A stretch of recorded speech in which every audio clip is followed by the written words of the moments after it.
Hello students, आज की video में हम बात करने वाले हैं टैली प्राइम में लोन की एंट्री किस तरह से की जाती है।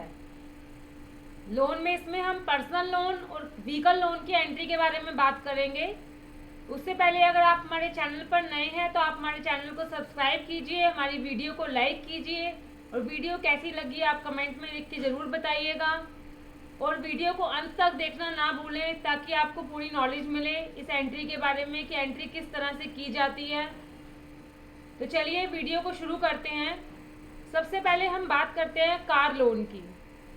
कई बार कंपनी जब गाड़ी परचेज करती है तो उसमें से क्या है कि कुछ अमाउंट की वो पेमेंट करती है और कुछ अमाउंट को वो फाइनेंस कराती है।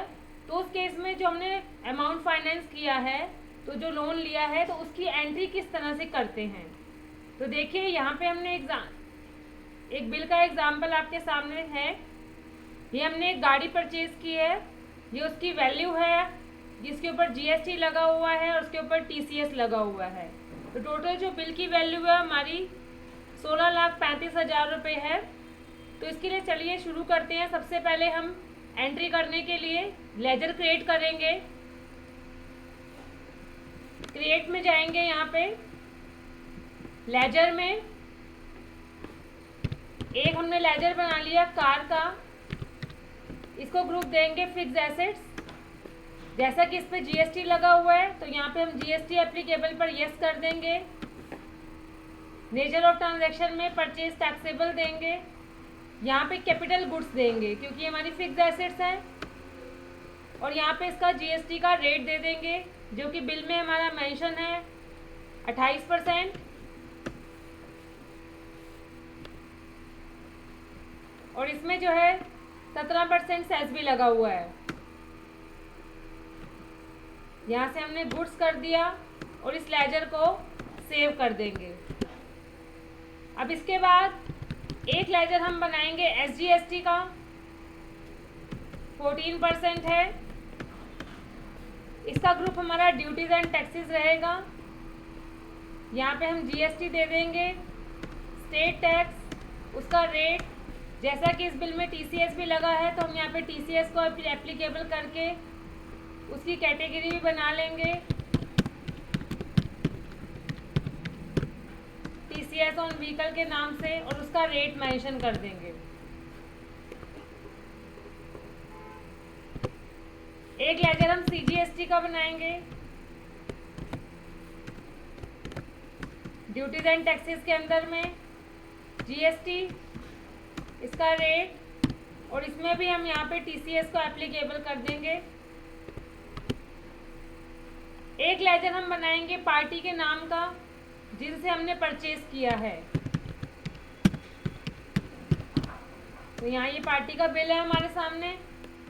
इसको क्रेडिटर ग्रुप देख के अंदर में रखेंगे।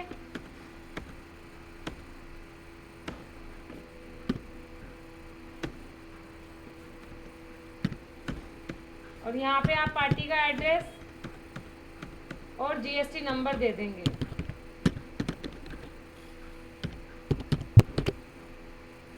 और इसको हम यहाँ से सेव कर देंगे।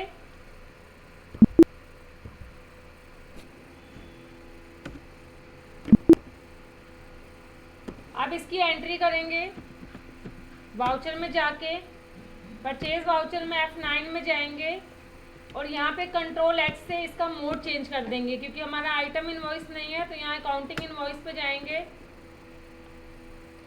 यहाँ पे इसका बिल नंबर मेंशन कर देंगे।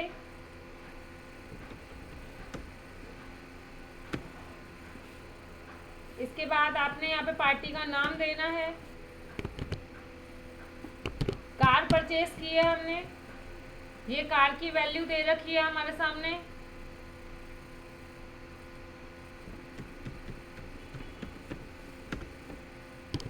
एसजीएसटी, सीजीएसटी,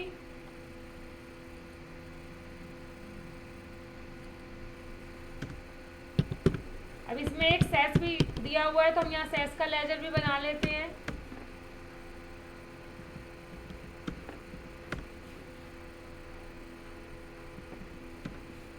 इसका रेट दिया हुआ है 17%।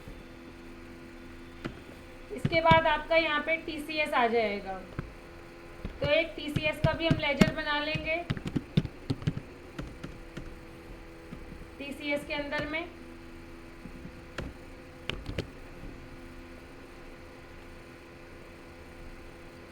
ये TCS का अमाउंट दे रखा है।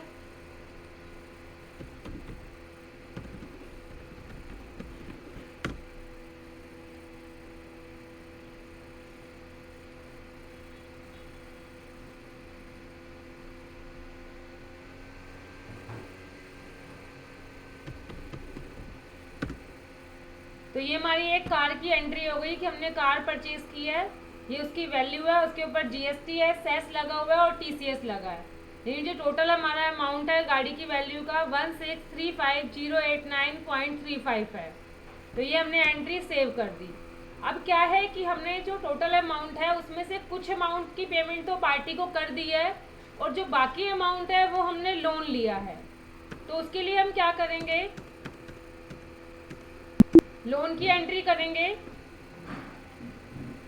अब इस केस में देखिए आपके सामने यहाँ पे एक कार का लोन का है, हमने 9 लाख रुपए का लोन लिया है और बाकी जो पेमेंट है वो हमने अपने बैंक से कर दी है।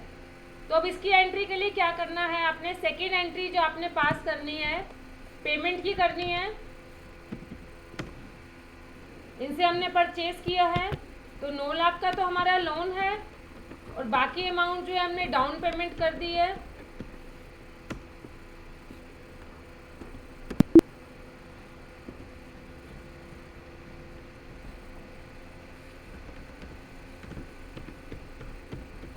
ये अमाउंट हमने पार्टी को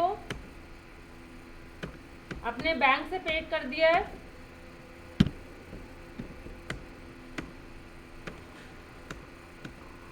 तो ये पेमेंट की एंट्री हो गई।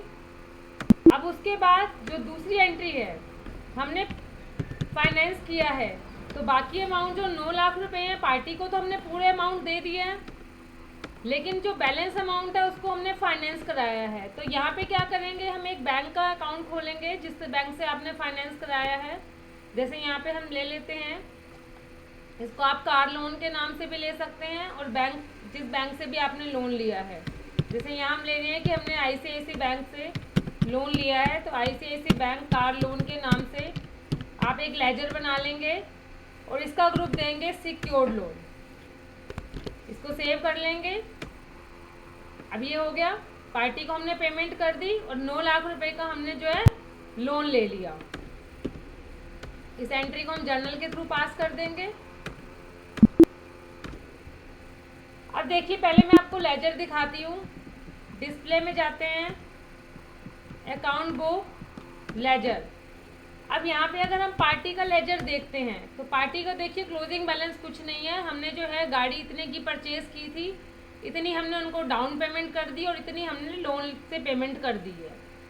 पार्टी को कुछ नहीं देना आपने। अब इसी के बाद हम अगर अपना बैंक लोन का लेजर देखते हैं तो इसमें क्या होता है कि इसमें जो बैलेंस आ रहा है वो 9 लाख रुपए आ रहा है, यानी हमने जो है 9 लाख रुपए का लोन लिया हुआ है। अब क्या करेंगे, जब इसकी हर मंथ हमें लोन की EMI देनी है तो लोन की EMI के लिए क्या करेंगे, देखिए ये हमारे पास सैंक्शन लेटर के साथ साथ लोन का शेड्यूल आता है कि आपकी जो इंस्टॉलमेंट है वो किस तरह से रहेगी।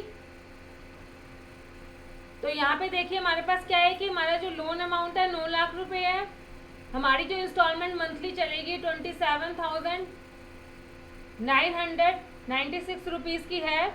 इसके अंदर 5625 का तो इंटरेस्ट है और जो प्रिंसिपल अमाउंट है वो 22,371 का है। अब इसकी एंट्री देखिए किस तरह से पास करेंगे हम।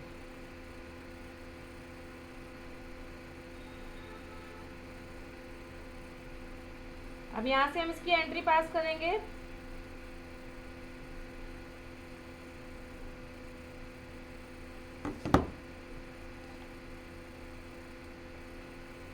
तो इसकी एंट्री के लिए हम पेमेंट वाउचर में जाएंगे। ICICI लोन का हमने अकाउंट बनाया था। अब लोन का अमाउंट हमारा कितना है, प्रिंसिपल अमाउंट 22,000 है। तो ये अमाउंट हमने यहाँ लिखा। अब डेबिट में गए डेबिट में हम इंटरेस्ट को भी इसमें साथ साथ डेबिट करते हुए चलेंगे। इंटरेस्ट ऑन लोन के नाम से एक लेजर बनाएंगे, ग्रुप उसका देंगे एक्सपेंस। तो उसका जो अमाउंट है हमारा 5625 का है। तो 5625 जो हमारा इंटरेस्ट हो गया। और क्रेडिट में हम कर देंगे बैंक, जो हमारा जिस बैंक से हमारी इंस्टॉलमेंट पे होनी है। तो देखिए हमारी जो ये एंट्री है, टोटल ईएमआई हमारी हो गई 27,996 रुपीज़ की। देखिए ये शेड्यूल में है हमारे, तो जिसमें से लोन का अमाउंट ये है और उसका इंटरेस्ट ये है। तो इसी तरह से हमारी ये मंथली इंस्टॉलमेंट की पेमेंट एंट्री होती रहेंगी। तो जैसे जैसे आप मंथली इंस्टॉलमेंट एंट्री करते रहेंगे तो इसका देखिए इफेक्ट क्या पड़ेगा आपके लोन अकाउंट पे। डिस्प्ले में जाते हैं हम। ये 9 लाख रुपए का लोन है, इसमें से 22,000 की इंस्टॉलमेंट हो गई। ये बैलेंस अमाउंट हमारा 877,629 बच गया। तो ये देखिए 877,629 आ रहा है। तो इसी तरह से जब आप मंथली इंस्टॉलमेंट एंट्री करते रहेंगे तो इंस्टॉलमेंट एंट्री करने से क्या है कि लास्ट में जब आपका जितने टाइम का जो है ईएमआई लगेंगी, लास्ट में आपका जो बैलेंस है लोन का 0 हो जाएगा। तो इस तरह से ही हम कार परचेज की एंट्री करते हैं कि जब हमने कार परचेज की, उसका लोन लिया और उसकी लोन की मंथली इंस्टॉलमेंट दी। अब हम बात करते हैं, कई बार पर्सनल लोन लिया जाता है कंपनी में या बिजनेस लोन लिया जाता है। तो उस केस में क्या होता है, उसमें हम जो है लोन अमाउंट हमारा बैंक में आता है। तो पहले हम लोन लेने की एंट्री करते हैं, उसके बाद हम जिसकी मंथली इंस्टॉलमेंट है उसकी एंट्री करेंगे। तो इसकी एंट्री के लिए वाउचर्स में जाएंगे हम। यहाँ पे देखिए हमारे सामने एक लोन का शेड्यूल दिया हुआ है। यहाँ पे क्या है कि पर्सनल लोन लिया है 30 लाख रुपए का, जो कि 20 ईयर्स के लिए है 10% इंटरेस्ट रेट पे। तो उस केस में हम क्या करेंगे, इसकी मंथली एंट्री करेंगे। सबसे पहले हम एंट्री करेंगे लोन को लेने की। तो लोन लेने के लिए हम क्या है, रिसिप्ट में F6 वाउचर में एंट्री करेंगे। अब F6 में क्या है कि जिस बैंक से आपने लोन लिया है उस बैंक का लेजर बनाएंगे, सिक्योर्ड लोन ग्रुप देंगे। अब यहाँ पे क्या है कि हमने 30 लाख रुपए का लोन लिया है। तो HDFC लोन तो 30 लाख रुपए है। अब क्या होता है कि जब हम इस टाइप से पर्सनल लोन लेते हैं तो उसमें क्या है कि कुछ प्रोसेसिंग फीस भी बैंक वाले हमसे काटते हैं। तो जो हमारे बैंक में एक्चुअल अमाउंट आया है वो यहाँ डेबिट कर देंगे। सपोज करो हमारे बैंक में आया है 29,50,000 रुपये और बाकी की जो है प्रोसेसिंग फीस बैंक ने हमसे ले ली है, तो प्रोसेसिंग फीस को हम अलग से डेबिट कर देंगे। तो ये हमारी एंट्री हो गई कि बैंक में 29,50,000 रुपये आए हैं, 50,000 की प्रोसेसिंग फीस है और लोन अमाउंट जो है 30 लाख रुपए है। तो पहली एंट्री हमने ये पास कर दी। अब इसमें क्या है कि हमें मंथली इंस्टॉलमेंट देनी है इस लोन की। तो उस केस में हम क्या करेंगे, ये इसका भी लोन शेड्यूल है हमारे पास। जो 30 लाख का हमने लोन लिया उसकी ईएमआई लगेगी, ये अमाउंट 347,408 है, जिसमें से इतना तो प्रिंसिपल अमाउंट है और इतना इंटरेस्ट अमाउंट है। तो इसकी एंट्री किस तरह से होगी, आपने लोन की पेमेंट करनी है, लोन को कर देंगे डेबिट, इसका अमाउंट दे देंगे प्रिंसिपल 49,642। इसके बाद अपने इंटरेस्ट को भी डेबिट कर देंगे, जो इंटरेस्ट ऑन लोन हमने बनाया था। इंटरेस्ट ऑन लोन में उसका अमाउंट देंगे। क्रेडिट में बैंक को कर देंगे। ये देखिए हमारी इंस्टॉलमेंट अमाउंट आ गया 347,408। इतनी इंस्टॉलमेंट है ये, और इस एंट्री को एंटर करके सेव कर देंगे। अब देखिए इसके लोन का इफेक्ट, आप डिस्प्ले में जाएंगे, अकाउंट बुक में, लेजर में HDFC लोन है। देखिए 30 लाख रुपए का लोन लिया था, इतनी लोन की इंस्टॉलमेंट की पेमेंट हुई है और ये बैलेंस हमारा है 29,50,358 बचा हुआ है। यही बैलेंस यहाँ पे है, देखिए 29,50,358। तो इसी तरह से हम जो है मंथली इंस्टॉलमेंट की पेमेंट करेंगे। जब आप मंथली इंस्टॉलमेंट की पेमेंट करेंगे, अब देखिए लोन तो हमारा 20 साल का है, तो हमें ईयरली वाइज भी अपना क्लोजिंग बैलेंस चेक करते हुए जाना चाहिए कि जब हमारी बैलेंस शीट बनती है तो जो हमारे सैंक्शन लेटर में उस मंथ का बैलेंस आ रहा है तो 31 मार्च का, तो वही बैलेंस आपकी एंट्री में भी आना चाहिए। तो इसी तरह से हम मंथली इंस्टॉलमेंट पेमेंट करते हैं पर्सनल लोन की और जो है कार लोन की। तो आपको वीडियो पसंद आई होगी, आपकी इसकी नॉलेज बढ़ी होगी। इसी तरह की और नॉलेज के लिए हमारे साथ जुड़े रहिए। Thank you.